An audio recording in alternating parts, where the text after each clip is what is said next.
You know that sharp pain when you stand up from a chair? That moment where you freeze for a second and think, when did getting up become so hard?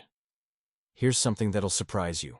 In South Korea, people over 65 sit on the floor, stand up, sit down again, dozens of times a day without thinking twice. Meanwhile, in the US, we've got recliners, cushioned chairs, and grab bars everywhere. And our hips? They're paying the price. It's not about being tough. It's about daily movement patterns. And today, I'm showing you 5 simple hip movements that don't involve a single squat, lunge, or anything that makes you wince. Just 5 minutes that could change how you move through your day. But first, drop your first name and age in the comments.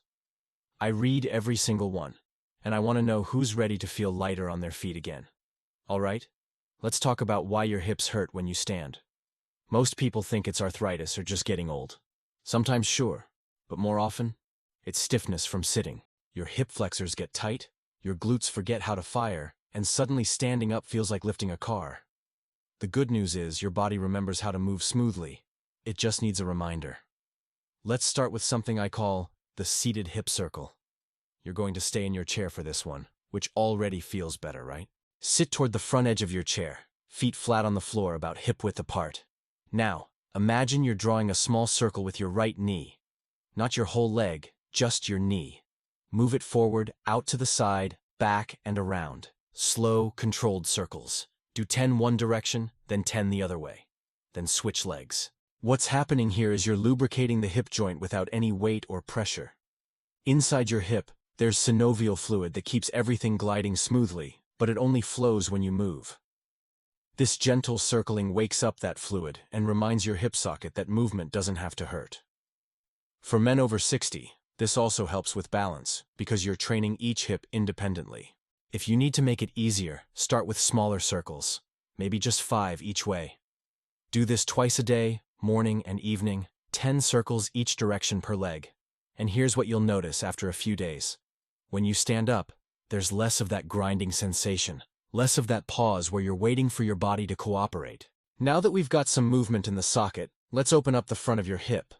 This is where most of the tightness lives. This one's called the kneeling hip opener, but don't worry, you're not doing anything crazy. You'll need a couch or your bed.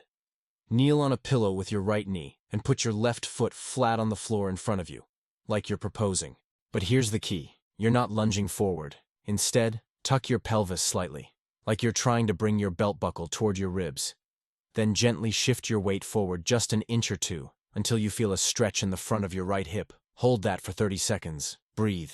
Don't bounce. Just stay there and let the muscle release. Then switch sides. Here's why this matters. When you sit for hours, your hip flexors shorten. They literally get stuck in a bent position. Then when you try to stand, they pull on your lower back and make everything hurt. This stretch reverses that. It tells your hip flexors they're allowed to lengthen again. For women especially, this helps with pelvic floor tension, which can affect everything from bladder control to lower back comfort.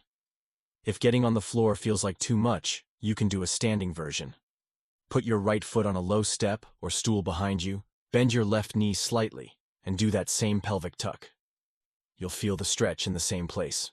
Do this once a day, 30 seconds per side. By the end of the week, standing up won't feel like you're unfolding a rusty hinge. All right, now let's wake up the muscles that actually help you stand. Most people forget they even have them. This is the bridge hold, and it's simpler than it sounds. Lie on your back on a carpet or yoga mat, knees bent, feet flat, about hip-width apart. Arms by your sides.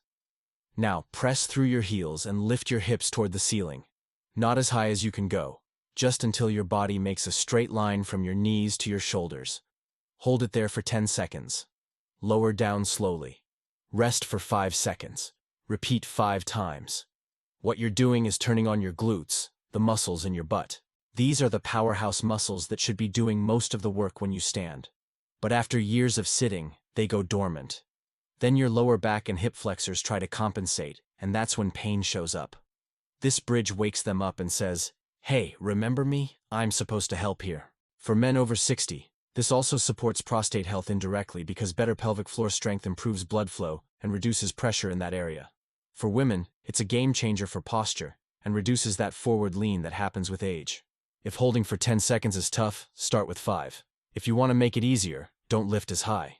Even a small lift activates the right muscles. Do this every morning, 5 reps, 10-second holds.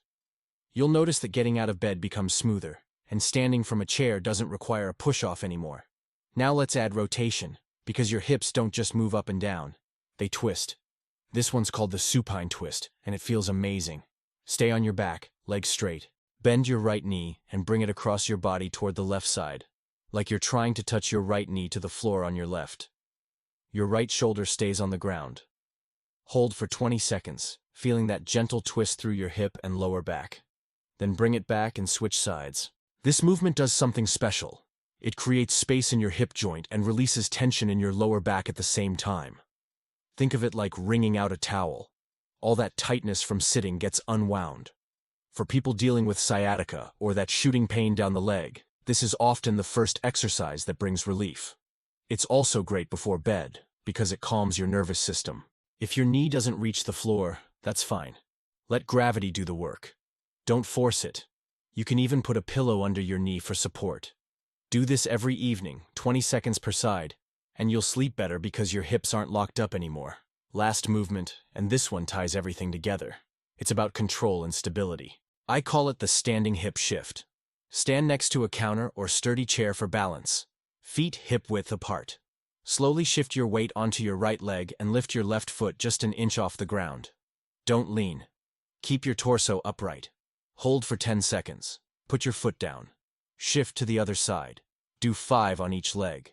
This seems simple, but it's teaching your hip stabilizers to work. These are the small muscles around your hip that keep you balanced and prevent falls. After 60, fall risk goes up not because of weak legs, but because of unstable hips. This exercise trains those stabilizers, so when you step on uneven ground or catch yourself from tripping, your hip reacts fast. For men, this improves golf swing and walking stamina.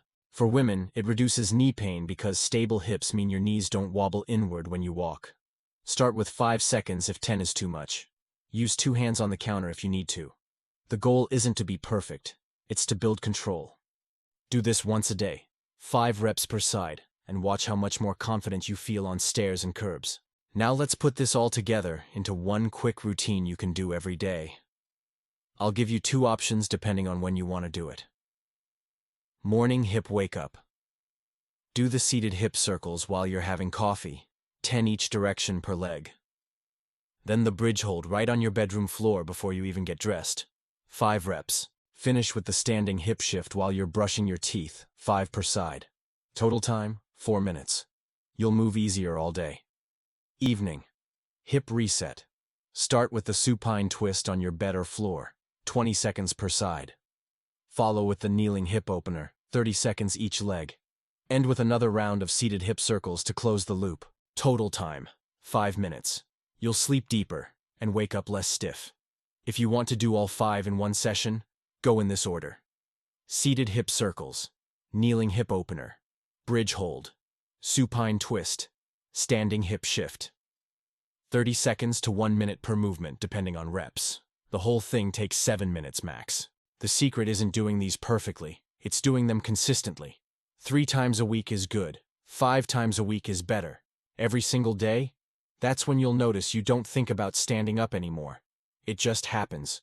No wince. No hesitation, just up and moving. Here's what I want you to understand. You're not broken. Your hips aren't giving up on you. They're just asking for a little attention. 5 minutes of intentional movement is more powerful than an hour at the gym if you do it regularly. It's the difference between managing pain and actually feeling good again. If you're over 60 and you're tired of feeling like your body's working against you, hit that subscribe button. Every week, I share one simple routine that's helped thousands of people move better, sleep better, and feel stronger without pills, without doctor's appointments, without spending a dime. Just practical movement that works. And do me a favor, drop your first name, your age, and where you're tuning in from in the comments below. I reply to as many as I can, and I genuinely want to know who's taking this journey with me. Let's build a community of people who refuse to let age dictate how they feel. See you in the next one. Now go stand up without wincing.